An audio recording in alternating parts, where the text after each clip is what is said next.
Alrighty, today we're going to take a behind the scenes look at one of my most recent LEGO posts.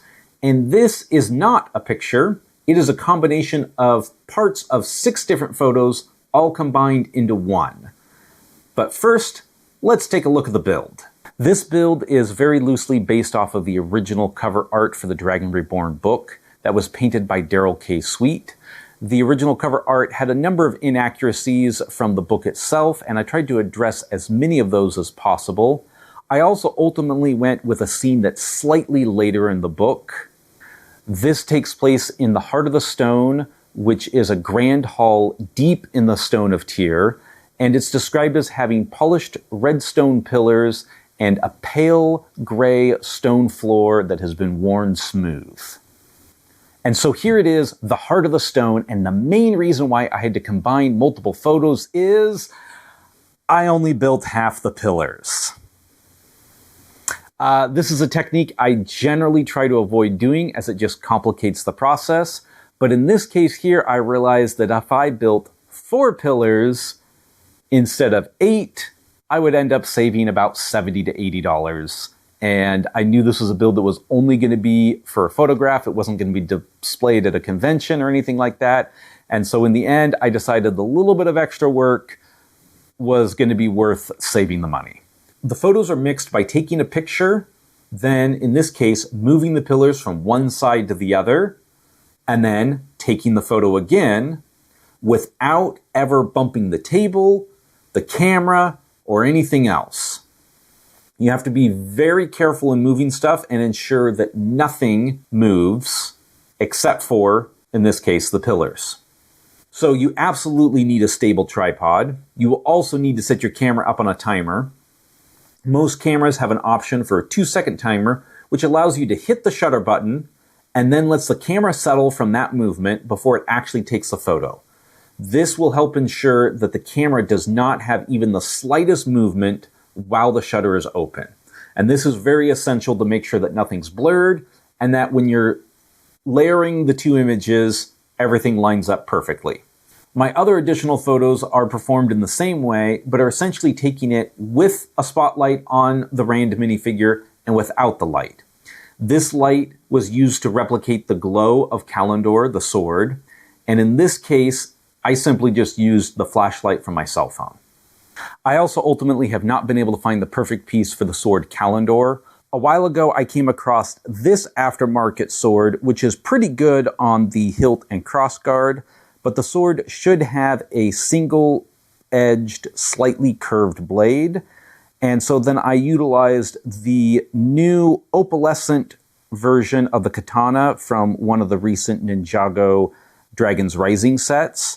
And so I took, again, multiple photos and combined the hilt and crossguard from this one and the blade from this one to make one more accurate version. Maybe at some point I'll be able to get my hands on a nice, high-quality resin 3D print that's the perfect representation of the sword Kalendor. But until then, I guess I'm mixing multiple pictures in Photoshop. Finally, I also took a photo without Rand, just so I've got a clean slate to copy elements from when I'm in the edit. This will allow me to make final adjustments for the shaping of the sword, or eliminate shadows, stuff like that. Alrighty, now back to the computer for the edit. Okay, so now that we have taken all the photos, we dropped them all into Photoshop, and we merged them.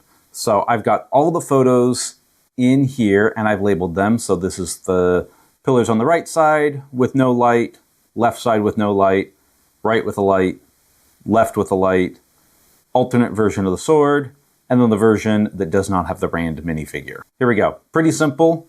You're just going to get both of your base photos, both of those turned on, and then you're going to select half of the top layer and delete it. Boom, you've got pillars on both sides. It looks just fine if I toggle this on and off because the camera never moved between shots. However, you can see a little bit of a shadow right here. And this is where we want to take an eraser brush and we want to make it really big and as soft as possible. And this will let you go in here and make it a very faint transition from one to the other. So if we were to turn off this layer, you'll see this is a very soft one. We'll go down here, just kind of go up like that there. There we go, make it fairly even. That way there you won't notice the shifts between the shadows. And then we kind of do the same thing with our lighting. Delete the right half. Once again, make a nice soft transition between the two. And you can basically toggle the light on and off. Now, obviously, you can see the phone up here. So on this one here, we're going to start out and we're just going to delete the phone because we can't have any of that in there. It's starting to come together very quickly. So this will toggle the lights on and off. And you can adjust with this one here a little bit of the transition. Bump the brush up even larger like that. And it just makes it a much subtler transition between the two. Now, as you notice, we have a gap right in here. So if we turn this layer off, what I'm going to do is actually copy this section of the wall, and then we'll reposition this over into the approximately correct section, and then we can cut this out to fill in that gap. So I will do that by making this somewhat transparent, and we'll just do a very rough cut around the pillar here, and boom. That is very, very rough, but even on that rough edit, that kind of fills in that gap. We will copy a section from the alternate version of the sword. I'll copy that over and merge that just like I've done with the other things. So I get the different hilt, and this reflection matches the more prominent parts of this one here. I could go in and mix the reflections between the blade and the blade reflection, but ultimately that's pretty distorted. I kind of don't think it's worth the time. And this here's part of the image I took without the minifigure, and that allowed me to get this flooring with the light without the shadow. And all that does is that's eliminating the shadow from the sword. Since the sword is supposed to be the source of the light, it wouldn't be casting a shadow. And then there's a number of minor fixes I've got in here. I have adjusted how strong the shadow is on his hair. Again, since light should be coming up from here, and just to make it look a little bit better. I've added a little bit more saturation back into the hair since I had the light right on top of it. Another adjustment I made is I made the helmets silver. The piece that I use is very accurate to the description of the book, except for they should be silver, and unfortunately Lego's only made that helmet in gold and black. So I used the gold one and then basically just pulled out all of the saturation, and so now we've got silver helmets on the Tyrian soldiers. We have to get this sword looking like it should. It is described as basically shining brighter than the sun. I just took a brush, really faint white brush, small sized, and drew over the whole sword, and then blurred a little bit. And then I duplicated that layer and used a Gaussian blur to add this one, and copied that and did another one. And so boom, we've got this glowing effect. Pretty simple.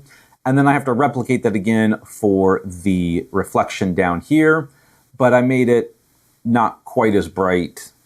And then we're just left with adding shadows. This still looks a little awkward up here. And so I just use a large brush in black at a very low opacity, like 15-ish% or so. And add a new layer. And we can just start slowly drawing over the top of it.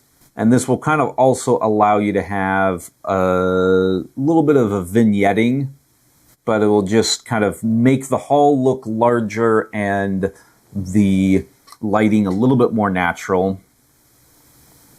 So there you go. That's basically the end of the edit. There's about 6 photos all compiled together. And then what I do is I adjust the angling at the very, very end. So when I was editing this, I noticed the photo was slightly not level. So I simply made it slightly larger and adjusted the angle so the pillars are now straight.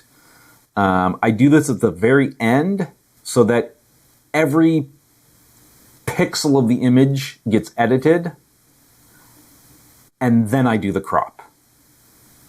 Nothing's more annoying than working on the crop and then spending an hour or two editing the photo only to realize you wish you'd done the crop a little bit different, or you wish you had a little bit more space here, and you either have to go back and redo stuff, or you have a section of the image that isn't edited exactly the same.